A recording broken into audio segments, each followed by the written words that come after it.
শুভ সকাল আমার প্রিয় বন্ধুরা, সবাই কেমন আছো? আশা করছি সবাই খুব ভালো আছো আর সুস্থ আছো। তবে আমি একটুও ভালো নেই। শরীর তো খারাপ ছিলই, তার উপরে হচ্ছে আবার মানসিক টেনশন, তারপরে হচ্ছে বিভিন্ন রকমের ঝামেলা। তো সব কিছুই আজকের এই ব্লগে তোমাদের সাথে শেয়ার করব। কারণ তোমাদের সাথে আমার সবটাই শেয়ার করতে ভীষণ ভালো লাগে। তোমরা যেহেতু আমার কাছের মানুষ, আমার ভালোবাসার মানুষ, আর তোমরা অনেকেই আমি জানি আমার ভালো চাও, আমাকে পছন্দ করো, আমাকে ভালোবাসো। তো ভালোবাসা মানুষের কাছে তো সব কিছুই শেয়ার করা যেতেই পারে, তাই না? যাই হোক, আজকের ব্লগটা কিন্তু সকাল 10:30 থেকেই শুরু করছি। দেখতেই পাচ্ছ রেডি সেডি হয়ে বেরিয়ে পড়েছি। সকালে মাম্মাম সোনাকে জল খাওয়ার খাইয়ে স্কুলের জন্য রেডি করে নিয়েছি। সাইকেলটা তো বাইরেই রেখেছি, তোমরা দেখলে। মাম্মাম সোনা ওই দিকটাতে রয়েছে, মানে ঘরের পেছন দিকটাতে, ক্যামেরা দেখেই ঘরের পেছনে চলে গেছে। যাই হোক, চলো এখন মেয়েকে স্কুলে দিয়ে আসি, তারপরে তোমাদের সাথে কথা হবে। মেয়েকে স্কুলে দিয়ে কিন্তু ওখান থেকে গেছিলাম একটু ব্যাংকে। তো ব্যাংকে হচ্ছে আমাদের যেহেতু আমরা গ্রুপ করি, তো গ্রুপের টাকা দেওয়ার ছিল, সেটাই দিতে গেছিলাম। ওখান থেকে ফিরে এসে মেয়ের জন্য একটুক্ষণ অপেক্ষা করে তারপরে মেয়ের এক্সাম শেষ হলো।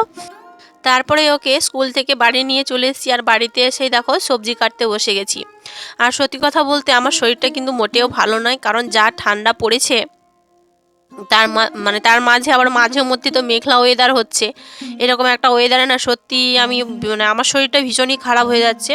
কারণ ঠান্ডাটা তো লাগেই আমাদের, কারণ আমরা সকাল থেকে মানে একেবারে ভোরবেলা থেকে ঘুম থেকে উঠে পড়ি, তো সেই জন্যেই তো ঠান্ডাটা লেগেছে, বিশেষ করে সর্দি আর মানে মাথাটা ভারী ভারী লাগছে, এরকম একটা ব্যাপার।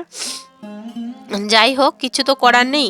শরীর খারাপ হলেও আমাদের এই মানে একার সংসারে সবটাই নিজে হাতে সামলাতে হবে, তাই না? তো এদিকে দেখো, মেয়েকে তো স্কুল থেকে নিয়ে চলে এসেছি, রান্না তো করালেই লাগবে। আর আজকে সকালটা পুরোটা না মানে পুরো যুদ্ধ করে কেটেছে আমার, বলতে পারো।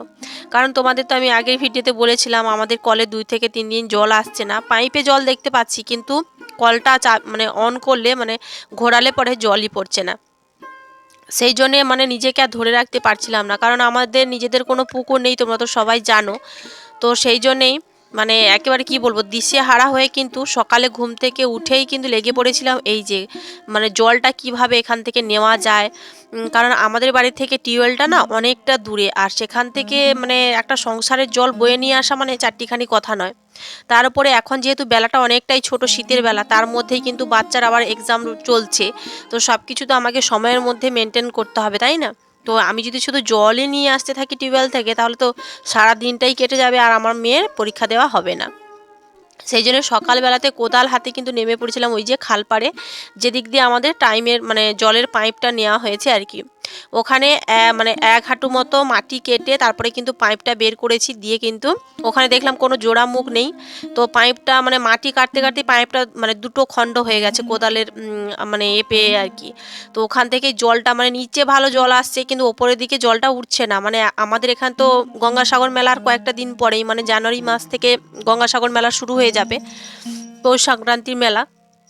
তো সেই জন্যেই বিভিন্ন জায়গায় কারেন্টের লাইনের কাজ হচ্ছে, জলের পাইপে কাজ হচ্ছে, আর এই সময়টা না ভীষণ জলের সমস্যা হয় আমাদের এখানে। সেই জন্যেই মানে জলটা ভীষণ স্পিডেও আসছে না, মানে খুব অল্প স্পিডে আসছে, সেই জন্যেই কিন্তু জলটা ওপরে উঠছে না। আর আমাদের তো জল না হলে চলবে না, তাহলে আমরা কিভাবে বাঁচবো? সেই জন্য কোদাল নিয়ে কিন্তু পাইপটা কেটে দিয়েছিলাম, দিয়ে ওখানে একটা ডেলিভারি পাইপ লাগিয়ে ওই যে ড্রামটা বসানো রয়েছে দেখতে পাচ্ছ, ওই ডেলিভারি পাইপ দিয়েই কিন্তু এই যে গামলির মধ্যে জল পড়ছে, আর সেটা নিয়েই কিন্তু আমি সংসারের সমস্ত কাজ গুছিয়ে 9টার সময় আমি গ্যাস ওভেনে ভাত বসিয়েছিলাম, সেদ্ধ ভাত, সেটা মেয়েকে খাইয়েছি আর আমি নিজেও খেয়েছি। খাওয়ার পরে কিন্তু মেয়েকে স্কুলে নিয়ে গেছিলাম। আর মেয়েকে স্কুল থেকে বাড়ি নিয়ে এসে সবজিগুলো কাটাকুটি করে এখন এই যে কিছু মানে ধোয়া মোছা ছিল বাসন কোসন, সেগুলো এখন একটু ধুয়ে নিচ্ছি। তারপরে কিন্তু তরকারিটা রান্না করব। ভাতটা রয়েছে, সকালের ভাতটা রয়েছে, আর এখন মানে একটু তরকারি বসাবো সেই জন্যেই।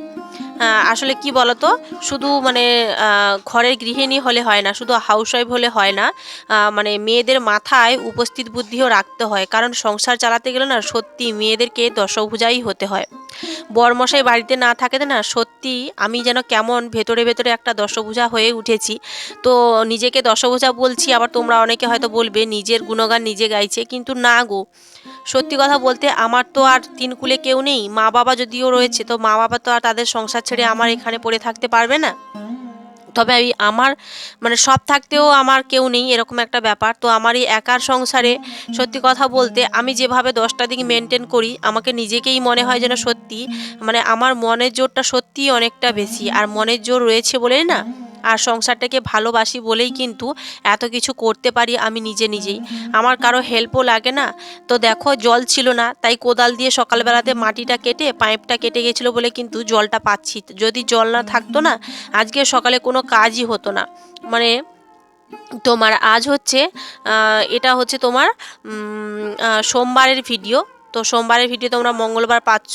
তো সোমবার দিন জল ছিল না, রবিবার জল ছিল না, আর সোমবার দিনের পুরো এঁঠো বাসনগুলো কিন্তু দুপুরবেলা থেকেই কলপারে পড়েছিল, তোমাদের আগের ভিডিওতে আমি দিয়েছি। তো সেইগুলোও ধোয়া হতো না, কিছুই হতো না। আমি যে কি করতাম সত্যি নিজেকে না ভীষণ দিশেহারা লাগছিল। আর এই রকম পরিস্থিতিতে না নিজেকে আমি কখনো ভেঙে যেতে দিই না। আমার মনকে আমি সব সময় শক্ত রাখি যে না, আমাকে এটা করতেই হবে, আমাকে পারতেই হবে।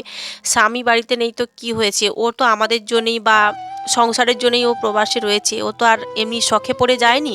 তো আমাকেও সংসারটা ঠিক এভাবেই মেনটেন করতে হবে। ও যেমন আমাদেরকে ভালো রাখার জন্য কষ্ট করছে, আমাকেও ঠিক আমার সংসারটাকে ঠিকঠাকভাবে চালানোর জন্য আমাকেও পরিশ্রম করতে হবে। সেই জন্যে আর 10 কথা না ভেবে কিন্তু কোদালটা নিয়ে কলপারে নেমে গেছিলাম। আর সত্যি কথা বলতে আমি কিন্তু ভয়েস দিচ্ছি মঙ্গলবার দিন, আমার এত হাত পা ব্যথা হয়ে গেছে, কখনো তো মানে এত মাটি কেটে আমি কখনো ওঠাইনি। ভীষণ হাতে পায়ে ব্যথা, মানে কি বলবো, মানে সেটা বলে বোঝানোর মতো নয়। যাই হোক, কষ্ট তো হয়েছে, কিন্তু কষ্টের ফল সবসময় দেখবে মিষ্টিই হয়, তাই না? তো সেই জন্যেই কিন্তু দেখো কষ্টটা করেছিলাম বলে জলটা পাচ্ছি, আর জলটা পেয়েছি বলে সংসারের সমস্ত কাজগুলো গুছিয়ে করতে পারছি। এক কথায় বলতে গেলে জলের অপর নাম জীবন, আমরা সবাই জানি। সত্যিই কিন্তু জল না হলে কিন্তু মানুষ বাঁচবেই না। মানে 10 দিন না খেয়ে থাকা যায়, কিন্তু মানে একদিন জল না খেলে না, মানুষ 1 ঘন্টা জল না খেলে কিন্তু সত্যিই মরে যাবে। এটা যদিও খাওয়ার ব্যাপার নয়, তবুও সব কিছু ব্যবহার করতে গেলে তো জলেরই প্রয়োজন হয়, তাই না? তো যাই হোক, কলপাড়ের সমস্ত কাজ গুছিয়ে মেয়ের কিছু জামা কাপড়গুলো কাচাকুচি ছিল সেগুলো কেচে মিলে দিয়েছি। আর দিয়ে দেখো রান্নাঘরে চলে এসেছি। আর আজকে রান্না বলতে ওই যে গতকালকের কিছু রুলি মাছ রয়েছে, চিংড়ি রয়েছে। তো রুলি মাছ দিয়ে আর আলু আর তোমার বেগুন দিয়ে তেঁতুলের টক বানাবো। আর এই শীতের দিনে না তেঁতুলের টকটা খেতে দারুণ লাগে, তবে বিশেষ করে আবার কাঁচা তেঁতুলের টকটাও ভালো লাগে। তো কাঁচা তেঁতুল তো আমাদের গাছ নেই, আর অন্যের বাড়িতে গিয়ে চেয়ে নিয়ে আসতে হবে। তো যাইও না কারোর বাড়িতে, সেই জন্য নিয়েও আসা হয় না। যদিও বাবার বাড়িতে 3টে গাছ রয়েছে তেঁতুলের গাছ, তো বাবার বাড়িতেও এখন যাচ্ছি না, নিয়ে আসাও আর হচ্ছে না। তো পাকা তেঁতুল রয়েছে, মা দিয়েছিল একবার, সেটাই রয়েছে, সেটা দিয়েই টক বানাবো। আর তেঁতুলের টক খেতে না আমার বেশ ভালো লাগে। আর এদিকে দেখো আমি কিন্তু শিমও ভেজে নিচ্ছি, আর শিম ভাজাটা এই ফার্স্ট টাইম শীতের সিজনে খাচ্ছি, আর শিম ভাজা না দারুণ হয়েছিল খেতে। যাই হোক, চলো রান্না তো কমপ্লিট হয়ে গেছে, তারপরে কিন্তু আমরা খাওয়া দাওয়া করে নিয়েছিলাম। আর সন্ধেবেলা কোনো ব্লগই মানে কোনো ভিডিওই ক্যাপচার করিনি আমি, একেবারে চলে এসেছি। দেখো এই যে রান্নাঘরে রাতের বেলাতে এখন বাজে ওই 9:30 মতো। মেয়েকে পড়িয়ে টড়িয়ে নিয়েছি, মেয়ের আবার গতকালকের ড্রয়িং রয়েছে, এক্সাম রয়েছে। তো সেই জন্যই কিন্তু মেয়েকে ভালো করে একটু ড্রয়িং শেখালাম, মানে ছবি আঁকাগুলো শেখালাম। তারপরেই কিন্তু এই যে রান্নাঘরে এসেছি। আর রান্নাঘরে আমাদের যা ঠান্ডা কি বলবো তোমাদের, পুরোটাই তো ফাটা বাঁশ দিয়ে মানে ঘেরা রয়েছে, সেই জন্য ভীষণ ঠান্ডা ঢোকে। আর আমি একা মানুষ কোন দিকে সামলাবো বলো তো? তোমাদের দাদাভাই যদি বাড়িতে থাকতো, ও কিছু না কিছু একটা ঘিরে দিত, তাহলে ঠান্ডাটা কম আসতো। যাই হোক, এখন এই যে রুটিগুলো আমি ভেজে নিচ্ছি, আর আজকে রাতের রুটি খাবো তোমার একটুখানি গুড় দিয়ে। আর এদিকে মামাম সোনার কীর্তিকলাপগুলো দেখো, মামাম সোনা রুটি বেলছে। সত্যি আমার মেয়েটা দেখো কতটা বড় হয়ে গেছে, তাই না? ও আবার রুটিও বেলতে শিখে গেছে। হ্যাঁ গো, একটা রুটি এত সুন্দর করে বেলেছে কি বলবো তোমাদের, পুরোটাই গোল হয়েছিল। যাই হোক, মেয়েদের ছোট্টবেলা থেকে কাজ শিখে রাখাটা অনেকটাই ভালো, কারণ বাবা মার কাছে মেয়েরা যতটাই কাজ শিখে অন্যের বাড়িতে যাক না কেন, তবুও বলবে তোমার মা কি কিছু শেখায়নি। এটাই হচ্ছে অন্যের বাড়ির নিয়ম, তাই না? রবিবার দিন আমি একটা ভিডিও পোস্ট করেছিলাম, সেই ভিডিওতে তোমরা এতটা ভালোবাসা দিয়েছো কি বলবো তোমাদের, তোমরা অনেকেই আমাকে প্রচুর প্রচুর কমেন্ট করেছো। সত্যি গো, তোমাদের এত ভালো ভালো কমেন্ট দেখে না মনটা ভরে যায়। যাই হোক, চলো ব্লগটা এখানেই শেষ করছি।